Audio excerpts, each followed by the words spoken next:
The book of Leviticus is God's loving guidebook for his people, the Israelites.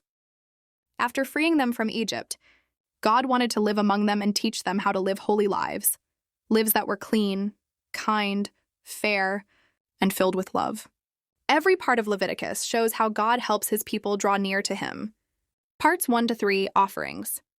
And worship God explained that the Israelites could bring 5 kinds of offerings: the burnt offering, grain offering, peace offering, sin offering, and guilt offering, Leviticus 1 to 7. Each offering showed love, thanks, or repentance. These gifts reminded Israel that all good things come from God and that he forgives sins when people come to him with honest hearts. Parts 4-5. The priests and the Day of Atonement. God chose Aaron and his sons as priests to lead worship in the tabernacle, Leviticus 8:10. They were called to be pure and careful because they stood between God and the people.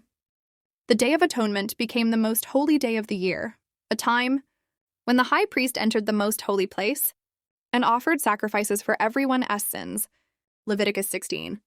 2 goats were used, one sacrificed, the other, the scapegoat, sent into the wilderness to carry away the people's sins. Parts 6-8, Holy Living and Special Celebrations, in chapters 17 to 20.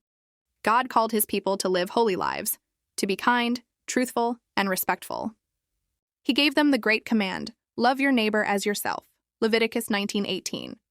Then, in chapter 23, he told them to celebrate festivals like Passover, Sabbath, and the Feast of Booths, so they would always remember his goodness and share joy together.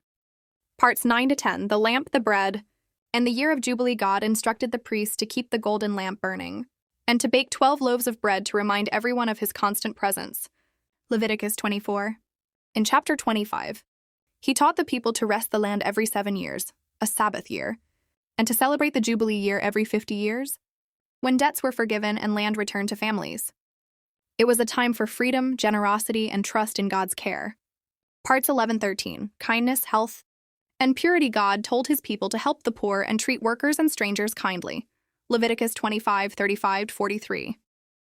He gave careful rules about cleanliness and healing, especially for diseases like leprosy. The priests acted like doctors, helping people heal and reunite with their families.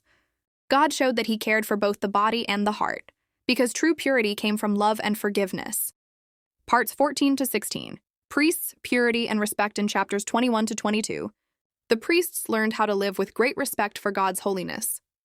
They had to offer perfect gifts to symbolize God's perfection. In the following chapters, 24-25, God also taught the importance of honesty, rest for the earth, and fair treatment of others. Everything, and from worship to work, belonged to God. Parts 17-18, Freedom, Blessings, and Mercy. God reminded Israel that freedom and blessings come from obedience. He said, I will walk among you and be your God, and you will be my people, Leviticus 26:12. But he warned that disobedience would bring sadness. Still, if the people turned back to him, he would forgive and restore them. God's mercy never ends, even when his children make mistakes. Part 19, Promises and Gratitude. The book closes with the lessons of chapter 27, about making vows and giving back to God. The Israelites could dedicate gifts, land, or animals to show their thankfulness. God also taught about tithing, giving 1/10 of everything they had, to honor him. The final words of Leviticus remind us that every command came from God on Mount Sinai, given in love to help his people stay close to him. The heart of Leviticus, through all 27 chapters and all 19 parts of our story, one truth shines brighter than any other. God is holy, and he wants his people to live holy lives close to him. Holiness isn't about rules, it's about relationship.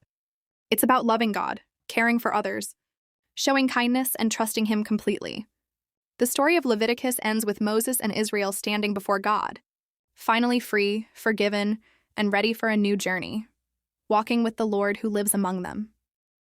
Please don't forget to share, like, and subscribe for more. Thanks.